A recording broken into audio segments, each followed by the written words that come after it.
Tonight, it's big laughs as we count down the 20 funniest Aussies. How's it going? Sweet, mate. From great solo acts Hello there, all the girlies in the audience! What kind of curry's that bloke been eating? to terrific teams. If your team's going badly, you can always do this. They're like Midas. Everything they touch turns to gold. We've got incredible comic actors Clap if you feel like it. I didn't ask to be born hot. I don't know how she does it. She's incredible. and the stand-ups who really stand out. Got nothing to do with me. He looks like he needs like a... Can we get on with it, please? I'm due to be somewhere else at 7 o'clock. Good evening, and welcome to 20 to 1, Australia's funniest people. Tonight we're celebrating the great Aussie jokesters who have kept us laughing over the years, from stand-up comics to TV hosts. But who is Australia's funniest person? Well, let's start the countdown with an hilarious bloke who's also in the running for Australia's most likeable. Is it 'cause I'm cool? At number 20, it's Glenn Robbins, who has proven time and time again that Daggy can actually be very cool. Glenn Robbins is so magnificent. Instantly funny. Rewind to the 80s when Robbins made his debut on the hit sketch show The Comedy Company and Bob's Your Uncle. Or was it Arthur? Hello there, all the girlies in the audience! There was just this hopeless, old, strange man. To have created two characters that are so well loved in this country, with Uncle Arthur and, of course, with Russell Coight. That's pretty amazing. In the outback, you've got beautiful places to swim, and it doesn't cost you a cent.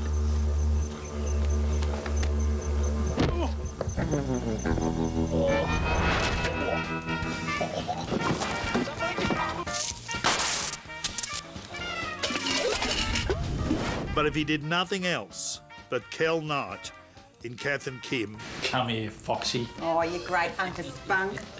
that would still make him one of my favourite Australian comedians, because that is a fabulous piece of acting. I, Kel Graham Knight, am all the man you need. Now what do I do with my man bag? Kel Knight is a legend, and he's done so much for men's hair. The way he's always coming out with sausage concoctions. Parsley and pork. Idea for sausage. Honey, lamb and couscous. He's just absolutely brilliant, and whoever works the wardrobe on that show needs to get given a Logie, if not an Academy Award. I reckon that if we really want a national anthem we can be proud of, we should keep the words but sing it to a different tune. Sing it to a good old Aussie rock song.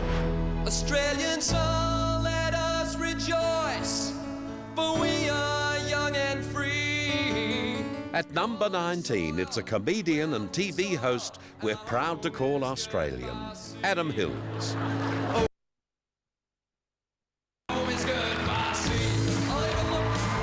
He's one of the nicest guys in television. Cannot believe I didn't crack on when I had the chance. Hills hoisted himself to fame on the ABC music quiz show Specs and Specs. Good evening and welcome to We Really Should Have Thought That Through. I'm really useless at music, and I find it really entertaining. It's fun and it's spontaneous. It's not too set up. And it's his relatable style of comedy that's won him so many fans. Imagine if we had been colonised by the French. We'd be speaking Frozzy.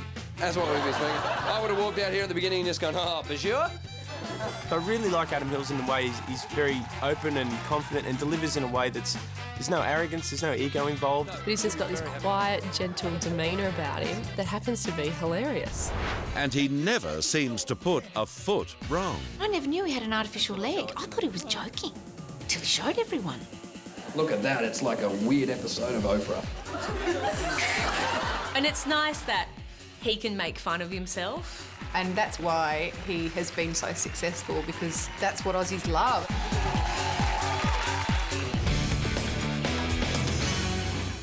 Four reasons why shopping is better than sex. 1, you can take your mother along for a second opinion. 2, you can stop halfway through for an organ vase and a cappuccino. That girl's a genius! At number 18 is wonderful Wendy Harmer, the funny feminist. Wendy is one of the most vivacious, lively and funny women on the planet. I don't know how she does it. She's incredible. 3, you don't have to fake having a good time. And 4, you get something nice to keep at the end, which is not a baby. Wendy's like a pioneer in many ways because we hadn't really had a full-on female comic who got up there and was in some ways quite acidic. Oh, no, don't patronise me, come on. Wendy blazed one hell of a trail from the stand-up circuit of Australia's pubs and clubs to host the ABC's pioneering comedy, The Big Gig. The Big Gig was live, totally live. So who do you put at the front? Well, you put the gutsiest woman you can find. I was going out with this guy for about 5 years. He was great in bed. Trouble is, everybody agreed with me. She was always incredibly open. I'd be out at a restaurant discussing my sex life. I look up, the whole place is going, I know. And her style of comedy made her the highest paid female radio announcer during her 11-year stint on 2Day FM. Wendy Harmer deserves a very special place in the history of funny people in Australia. People probably need a laugh more than they need anything else these days. Steve, there's another classic example. Someone having a 2-inch arsehole and us only having installed 1-inch piping. At number 17, it's Shane Jacobson, the comic actor who lifted the lid on toilet humour. Australians love toilet humour, and he took toilet humour to a whole other level. Look at that, eh? What kind of curry's that bloke been eating?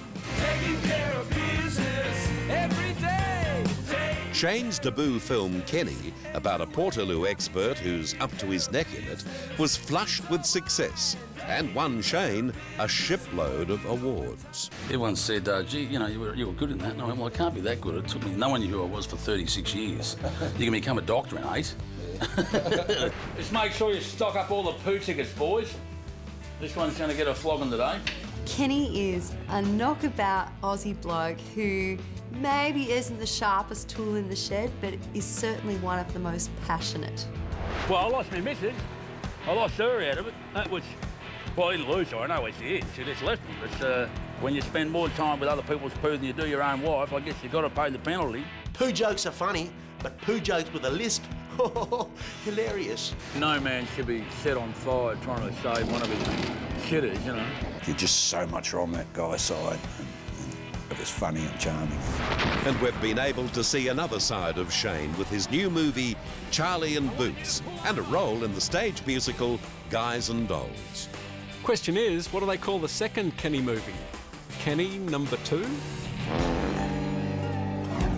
You'll be rolling with laughter when we come back.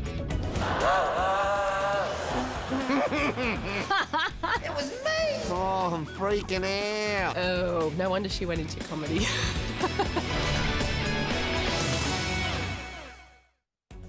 Welcome back to 20 to 1 as we count down to Australia's funniest person.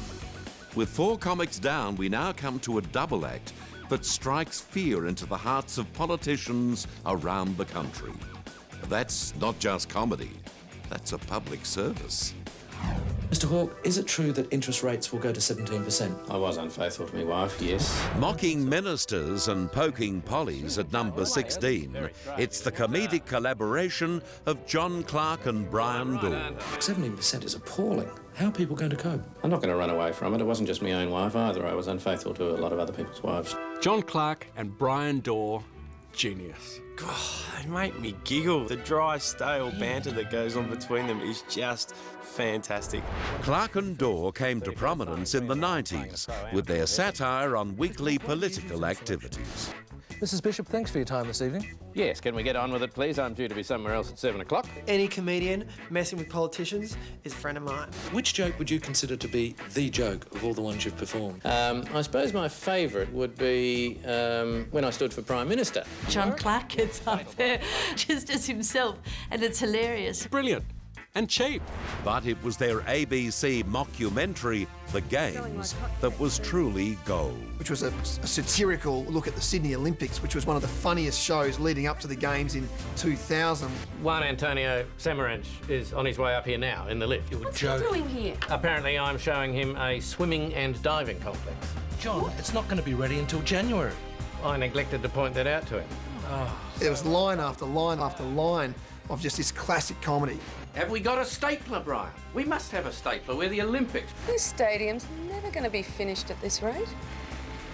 Any sign of my stapler out there? I love the way that they look at life. It's just brilliant and funny and so quirky. Mr. Keating, is this true? That's not true. That is a lie.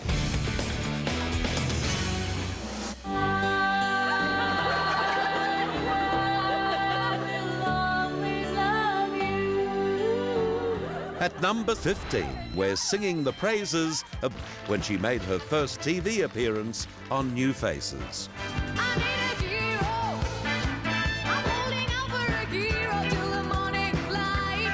Oh, no wonder she went into comedy. Whoopsie.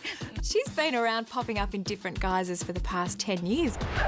In fact, her big break came on the popular sketch series Full Frontal back in 1995. We just got together to have a bit of fun. It's not as if we expected to be famous or anything, you know. Oh. She really doesn't take herself very seriously, and you know that she's in it for the laughs. And she gets better and better. Monica Lewinsky forked out over $14 million to enter a nightclub over the weekend after she was told that she'd have to pay $7 per head. Seems like something behind her eyes is always twitching. She really blinks, I think, from what I've seen. And I love that she finds herself funny. Oh, didn't you get that one? Just a dead-set funny girl, high energy. She just oozes love, intelligence and fun. Good day, good day. Stepping into 14th place is quick-witted stand-up comedian Carl Barron, sweeping us off our feet with just 3 little words. Yeah, how you going? How you going? So how you going? Yeah, good. You? He's the only guy I know who gets such a laugh out of those 3 words. What a funny, funny man. You ask someone how they are in Australia, they don't tell you how they are. They tell you what they're not. Hey, mate, how you going? Oh, not bad. What have you been doing? Oh, not much. Where is this place? Oh, it's not far. Some of the funniest observational comedy that you've ever heard. It's just, you just go, yeah. Sounds like that kid at school. Remember the sick kid? There's that big honking cough like there was a duck in his throat. Knows exactly how to handle his audience. He is tick, tick, tick in my box. He's such an odd-looking character, but he's such an Aussie. He's a very clever guy. This girl in grade 3, she was Chinese. She probably still is, actually. He's a very clever wordsmith. It's genius. I love watching dogs scratch your ass on the grass. Sometimes they maintain eye contact with you. He just captures the laconic spirit of the Aussie bloke and sends it up so well. Where I grew up in Central Queensland, blokes always want to fight, you know. Just because you had a girlfriend. Mate, I'll fight you for her. Well, mate, just have her. Thanks a lot, good night. I was walking down bloody Rundle Mall on Friday afternoon and there was bloody schoolgirls there and they yelled out, "We love you, Hughesy." I yelled back, "Where were you 20 years ago?" Pretty fly for a white guy. Laughing his way into number 13 is the laid-back, laconic loudmouth, Dave Hughes. Hughesy, I love Hughesy. I think that's one of the most famous last names in Australian comedy, right? We move on. Unaffected and unmistakably Australian, Hughesy has become a household name in the last 10 years. What I love about Hughesy is that nothing is hidden.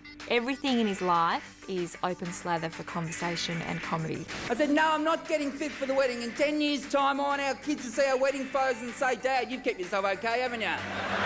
And he's just got a naughty face. He looks like he needs like a...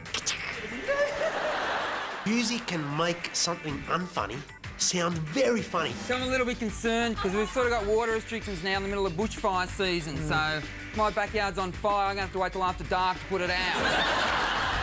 Hughesy has been my highlight of the Logies last couple of years. The guy is hilarious. Lucky we've got shows like The Biggest Loser to tell us how to lose weight and what inspiration those people are. Last year's show, a woman was offered $50,000 to leave the show. She said, no, it's not about the money. I thought, fair enough. I'd offer you 50,000 sausage rolls, you'd be out of there, wouldn't you? He comes across like he's everybody's best friend, but he actually slags off people more than anybody else on the night. I mean, there was that infamous stoush he had with Kyle Sandilands. I thought, what next? Kyle Sandilands is going to reveal he's a massive dickhead? He's really turned himself into a great man of Australian TV, that's for sure, in Australian comedy. Anyway, let's get on with the show. The biggest names of Aussie comedy are still to come. He's a wall, mate. He's just so cute. He's the kind of comedian that makes you proud to be Australian. Crude, rude, this, that and the other short. Yeah, right, you know. But he is funny. Welcome back to 20 to 1, Australia's funniest people. Now, if you were rolling on the floor laughing and missed some of tonight's countdown, here's a quick peek at what you missed. At number 20, good guy Glenn Robbins. At 19, the mountain acclaim for Adam Hills. At 18, witty, wonderful Wendy. At 17, we're crazy for Kenny. At number 16, doing a job on our politicians. At 15, the strange mind of Julia Morris. At 14, Carl Barron is comedy nobility. At number 13, the dry and droll Dave Hughes. And beating them all to make tonight's top dozen, it's an Aussie who went to England as a young man and made his fame, made his fortune, and made us all laugh. As an Australian, born and raised in the sun and surf, I've always found it perfectly natural to just throw off my clothes and flex my powerful spare tyre. Number 12 is a man of many talents, author, poet, critic, and chat show host. It's our Clive James, who humoured England and became one of their most popular personalities. He's the kind of comedian that makes you proud to be Australian. He's got a great mind. You know, there's a great depth to what he says. At last, an expatriate we can love. Clive moved to England in his 20s to become a TV critic and host. And of course, Denny became so well loved by the Brits that he never really returned. Clive James was always out there and one of the first kind of Aussies to do good with a bizarre Australian sense of humour overseas. Craig was visibly crushed by how fast I was recovering my old form, but eventually he said it was time for him to go off and win his race. Apparently the race he was in was taking place in New Zealand. His satirical documentaries brought the world to us. The camera rolled. I did everything right and died a death which I thought was marked by that understated authenticity otherwise so lacking in Bollywood movies. He's always really excited to be somewhere or meeting someone. They were young, they were ambitious, and if I got out of the pool, there would be room for them to get in. He gives no hints that he's being funny. Not even a slight raising of the eyebrow, it's just all so flat. Meanwhile, our switchboard is manned 24 hours a day with a cool, calm telephone person ready to deal with your objections. But lines are limited, so don't ring her, she'll ring you. The other thing I like about him is he's bald, unattractive and old. This is good news for me.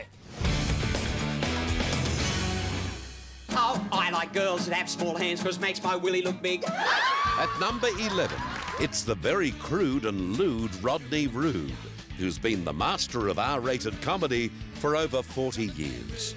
Crude, rude, this, that and the other, sure. But he is funny. And Rodney thinks so too.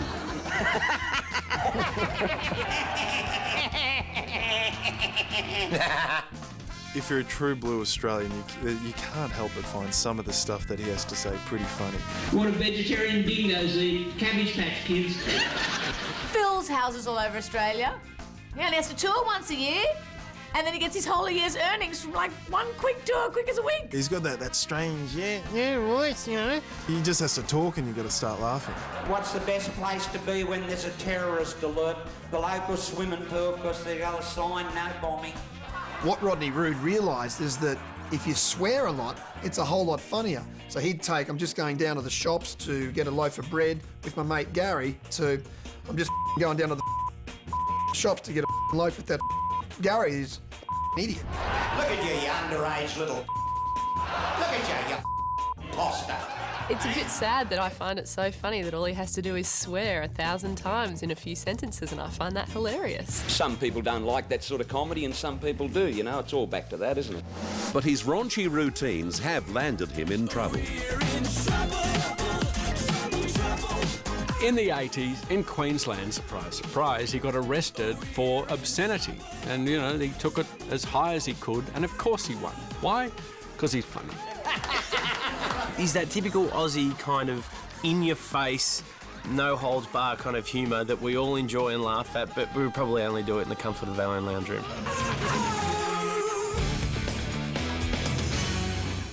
Summer comes as a surprise every year in Australia. Geez, it's warm, eh? Number 10 is an Irish comedian so exceptionally entertaining that we've adopted him as our own, Jamoan. Hasn't been as warm as this since last year. I love Jamoan. He's just so cute. Just gold.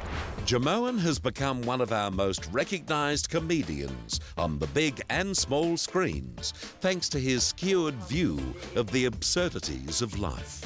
He, for me, was one of those first people who did a lot of that observational comedy. AFL's a funny game, isn't it? Every other game's got 2 posts. You've got to get the ball in between the 2 posts. If you don't get in, you don't get anything. AFL, they'll give you something for getting near enough. Jamoan is quite happy to show you a side of himself that's really warm and endearing. Men are sometimes asked to hold their partner's handbags and they always hold them out here. This has got nothing to do with me. Jamoan can say just about anything in that Irish accent and it will sound funny. He just has to open his mouth and you laugh. What's the fastest game in the world? Pass the parcel and the Belfast pub. And then when he does his little dance, it's not even that good, but you laugh. Lesson out there for kids. If you want to be a comedian, start practicing your Irish accent, because the second you're Irish, you're already halfway there. Hey, on, mate, you're right. The biggest names of Aussie comedy are still to come. How many awards have you won? It was mean, but very funny. It was just hilarious. Yes, I'm disabled, but I can roll. Who thinks of that? Welcome back to 20 to 1 as we count down the Aussies who have made us laugh. And pushing into single digits is the duo who make a mockery of the thing we Australians hold most dear, and that's sport. And don't we love them for it? Laughing at us.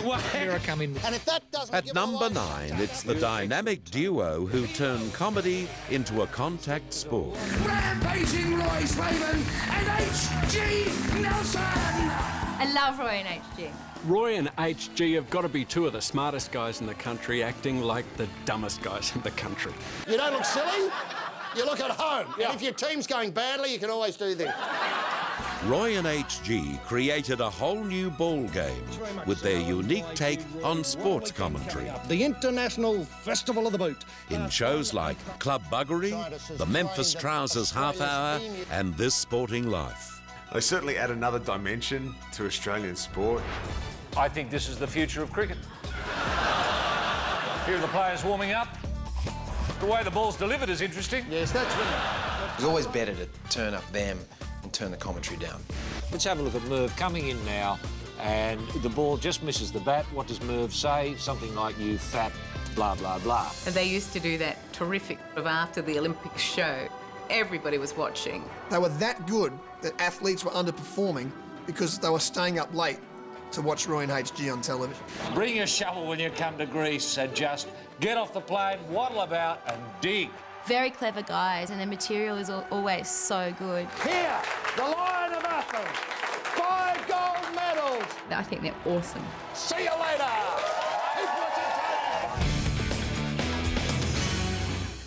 Are you saying that I am in some way peculiar? At number 8, it's the multi-talented movie star Eric Bana, who cracked the comedy circuit well before he conquered Hollywood. He's just a spunk and funny. Hey, lucky him. Bana was persuaded to try stand-up in the early 90s. When I said I was going to be a stand-up comedian. You know, most parents would go, Relief. "Oh, what?" But I think my parents went, "At last, something that he wants to do." And then he moved on to Full Frontal. His impersonation of Ray Martin. It was mean, but very funny. How many awards have you won for your years of service? No awards, Ray. Is that right? You remember Poiter? It's my Peter. It was just hilarious. How's it going? Sweet, mate. The extraordinary thing with Eric is that he made that shift from comedian through to serious actor. He kicked off his movie career in the revered Australian comedy The Castle. They had this one channel, kickboxing, 24 hours a day. Then all of a sudden, here's this guy, Chopper. Hello, hello. Why would I shoot a bloke, bang, and then put him in the bloody car and whiz him off to the hospital at 100 miles an hour? It defeats the purpose of having shot him in the first place. He was just so scary. But Eric Bana did bring some humour to the role. Whose team are you on? Footscray, comedian too, are you? And I think that's one of the reasons why international audiences sat up and took notice. And then all of a sudden, bang, he's like a movie star. How did that happen? It's very impressive. Good on him.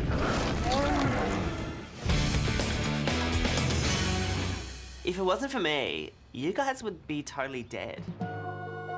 Schooling us in the art of creating comical characters is this country's best new talent, Chris Lilly. Thank you. Chris Lilly is a genius. He is the new generation, sharp, hard, and very clever.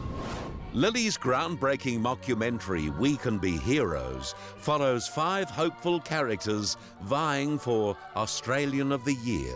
I'm nominated because I sponsor 85 starving children. I call this guy Usher. He's so hot. Nathan, you fag! Including Daniel, nominated for donating an eardrum to his deaf brother. See? He really is deaf. I fell in love with him, especially the character Pat, the woman who's trying to roll around Australia. Yes, I'm disabled, but I can roll. Who thinks of that? He has the ability not just to impersonate a type of person, but to become that person. And he became immensely popular with his follow-up show, Summer Heights High. My name is Jemay. J-A''MIE. I love Jemay. Jemay's so hot. She's just hot. I can't help it. Chris Lilly has a lot to answer for. The whole Ranger hating thing. Well, people are racist to us. So we could be racist to Rangers. What, has he been hanging around school yards for like the last 4 or 5 years? Because he's just so on the money. Chill out, Jemay. You're really embarrassing yourself. Now we're going to be embarrassing having your head. There's nothing bad you can say about Chris Lilly. He's an absolute comic genius, and let's hope he's around for a very long time. I didn't ask to be born hot. It's just like... The biggest names of Aussie comedy are still to come. This could be the stupidest thing we've ever done. You just laugh because they're laughing at each other. He was flying by the seat of his pants the whole time. You think, ooh, where's he going to go with this? Oh, genius. Welcome back to 20 to 1, Australia's funniest people. And just missing the top 5 tonight are 2 young blokes whose act is based on being, well, 2 young blokes. Joking around at number 6 are Australia's most popular pair of pranksters, Hamish Blake. He's funny, he's angelic, he's inspirational, he's a lot like me. And Andy Lee. This could be the stupidest thing we've ever done. Good point, secondary head. Hamish and Andy are terrific. They're like Midas. Everything they touch turns to gold. We've been exposed to their goofy style of comedy for the last few years, thanks to their national radio show and regular stints on Rove. They're the naughty boys we knew from school, who were game and willing to try stuff that we would never try. Here we are on the streets of LA, ready to start the meanest gang since the Kelly gang. We're not going to be safe without it. That's why we're starting the Gangaroos. Let's hop to it. Attention, Los Angeles. We are Gangaroos. Join us or else. That's fine. We'll get you later. They're just sort of 2 goofballs who have just fallen into it going, dude, how lucky are we? And you just laugh because they're laughing at each other.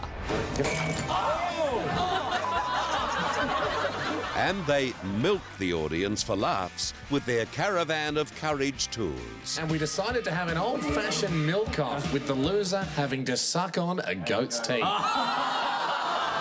They're going to stand the test of time, those guys. They're funny and they're honest and they're smart. I think that's what's really endearing about them. They just love each other's company. Not to mention the company of their girlfriends, one of whom is supermodel Megan Gale. Andy Lee's the luckiest guy in Australia. How did he And what get about me? Megan Gale? I'm pretty lucky too. It proves funny guys can get the girl. Yes, yes. He is in step. He is speed ghosting. This is what it's all about. This is what I live for. And now, here's Graham. At number 5, it's the king of Australian television who set the standard for comedy, Graham Kennedy. Graham was a person who changed totally the moment the red light went on the camera. He was just amazing. Everyone loved Graham Kennedy. Get set! Graham shot to fame in the 1960s, hosting in Melbourne Tonight. I love you, viewer. The stuff he was doing was so early in television. It was experimental. It was a bit loose, but it worked. It was so funny. Get up! And it was never been done before. He was flying by the seat of his pants the whole time. You never know when flies and mozzies will strike, particularly. And the more controversial Graham became, the more audiences adored him. It'd take more than a knob to control me and me. Another famous sketch he did was Henry VIII. I mean, it was outrageous. It was scenery falling down, pants falling down, everything. Pick up my dinner. Pick that up at once. Our king is talking. If you don't pick that up, Bert, you won't be in the next series. But you can only be that funny if you know how to turn the moment into humour. Take him on. Oh, all right. I used to love watching Graham Kennedy on Blankety Blanks. He was so dry and so funny. How tall was Dick? Oh, Dick's about 6'7". Big Dick. Kennedy's sharp wit and spontaneous humour won him 14 Logies and a special place in our hearts. There's been nothing like Graham Kennedy ever since. You know, he's quite a unique talent.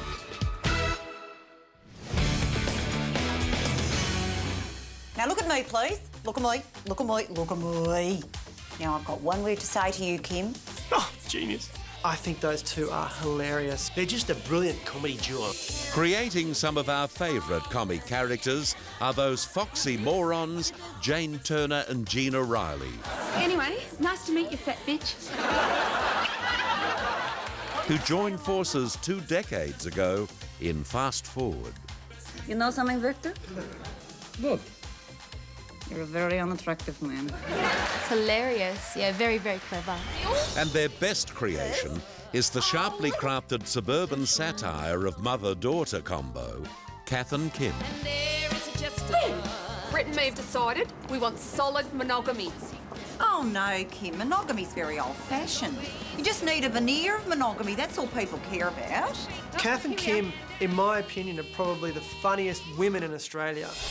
Oh, well, boring. Places to meet, people to do. And you've got to give Gina Riley the big thumbs up, seriously, for wearing those outfits. I've seen more of her crack than Scotty Camps. I think when it comes to style, I take the cake. But Kath comes a very close second. Kath really has good fashion. It's the rest of Australia has to get with the program.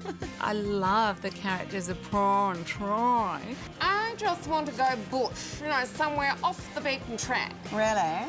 So we're gonna go? Noosa. Oh, great. Devine. Everything they do just has just that next level of funniness, you know? Just that something special about it. Oh, yes, that was nice. That was unusual. It was really good, yeah. Very nice. Who could possibly tickle our funny bones more than Jane and Gina? Find out who's the funniest of the funniest when we come back. Welcome back to 20 to 1 as we reach our funniest Australians. And keeping some hilarious people out of third place is one of the sharpest minds in the country. And we're lucky he uses his wit for good and not for evil. Ladies and gentlemen, Mr. Andrew Denton. Hello. That's what I like. Making a serious dent in tonight's countdown at number 3 is the thinking man's comic, Andrew Denton. Once Denton's on the telly, I can't turn it off until he's done. We've been watching Andrew since 1988, when he started out on ABC's Blah Blah Blah. I think it's fair to say about Blah Blah Blah that although our feet are firmly planted in the past, our heads are most definitely rooted in the future. All of Andrew Denton's TV series have been incredibly funny and interesting. One of the best shows ever was on the ABC, The Money or the Gun. G'day, sir. How are you? Andrew Denton. Very famous face, you know. Thank you very much, and yours is, may I say, extremely ordinary. Well, Andrew's a breed apart because he doesn't come from the world of stand-up comedy. He also doesn't subscribe to the thought that you've got to work to the lowest common denominator. Do not adjust your set, we will adjust ours. Can we sack our designer? No, we can't sack him at the ABC. Can we promote him? For a guy on his feet hosting Andrew Denton, he's second to none. Welcome all to the 40-second Logies. God, if only they were that long. Andrew comes on stage, does a few things. The next thing you know, he's sitting on James's lap. Would you just mind drinking there, James? Thank you. I'd just like to say that all the opinions expressed by me tonight are mine and not those of the Packer family. And in his most recent interview program, Denton's guests get roped into revealing all. I'm going to ask you a very difficult question. You can see Andrew's brain busily at work. You think, ooh, where is he going to go with this? In a wrestle to the death between Tony Abbott and David Oldfield, who would you be going for?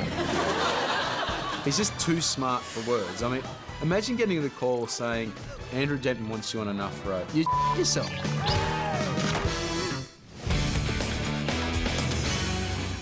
Clap if you feel like it. Barry! In second place on tonight's countdown is the Jekyll and Hyde of Australian comedy, Barry Humphries. Barry Humphries is a national treasure. Excuse I? Absolutely mad as a cut snake, but, you know, we love him. And his many alter egos, including the rude and crude Sir Les Patterson. G'day, viewers. Les Patterson here. Cultural attaché and Minister for the Yachts. Les Patterson! You're a disgrace to Australia, Leslie! I've been as busy as a one-legged man in an ass-kicking competition. Oh, yuck. The way that the spit used to come out of his mouth used to gross me out. We don't see as much of Sir Les now. Maybe he's too politically incorrect. His most popular character, Dame Edna Everage, is an Aussie institution, having royally entertained us with her acid-etched comedy for over 50 years. She's got a face on her like a dropped pie. But when he started, Dame Edna was not the glamour figure she is today, but a very homely, plain housewife with a hairnet stuck over her head. Look, I'm that nervous. I've only addressed branch meetings of the Housewives Association. It's still surprising to think that this funny little character that was invented for one show is now on Broadway. She said, look at me, and I'm talking to you. To me, it's more like a lovely conversation between two people, one of whom is a lot more interesting than the other, that's all. The way that she can put someone down, but by pretending that it's a compliment. What's your name? Dot. Stand up, Dot. Oh, lovely. You're not such a dot, are you? Because it's Dame Edna, it's funny and you want more of it. You've never been a glamour puss, have you? You've never been... No. She should be on the Australian flag. Take a couple of stars off, put Dame Edna on there, we're good to go. Forever,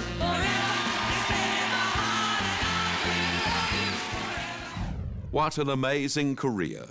But Barry is beaten out of the top spot by a rough-and-tumble funny man who single-handedly defined for the whole world what being an Aussie really is.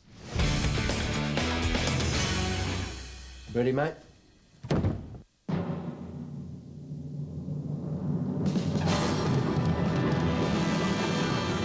Don Lane has got a bloody weekender back there by the pool. I'm not kidding. And Bert's got that, hasn't he? That big luxury caravan. Gold star on the front and Bert Newton. You know what's on the door of my dressing shed? Gents. Yes, our number one is the quintessential fair dinkum Aussie larrikin who makes the whole world laugh. Paul Hogan. There you go, love. You like a drink? Oh, yeah, why not? 2 beers, sport. Don't we just love him for being so natural and down to earth and Aussie? So Aussie that Hoag's worked on the Sydney Harbour Bridge before being discovered, and he went on to host his own show. I used to watch the Paul Hogan show growing up in the 70s. Those tight shorts. That old sort of bowling hat.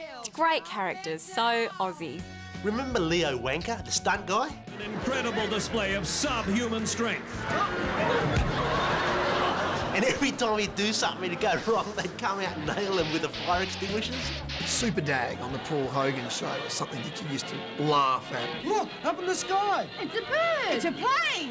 Looks like a baggage. Brilliant. I used to always like Arthur Dunger. He was one of my favourites. I might be fat, but I'm not dumb. And Hoag's took his unique sense of humour to the world in Crocodile Hoag's. You know, if he had $1 for every time he made us laugh, he'd have almost as much money as he actually does. I hope you've enjoyed tonight's celebration of Australia's funny men and women. Join us again next time for another 20 to 1. Until then, good night. On our next 20 to 1, the countdown Hollywood doesn't want us to see. From stars getting high. Completely gone. Sick love affair with cocaine. Off the rails. Who saw that one coming? To careers crashing down. How embarrassing. Cry for help. And they ruined his career. We've got scandals that made us laugh. This was nothingness like you wouldn't believe. Certainly is. And tragedies that made us cry. Saddest story you'll get out of Hollywood. There's so many unanswered questions.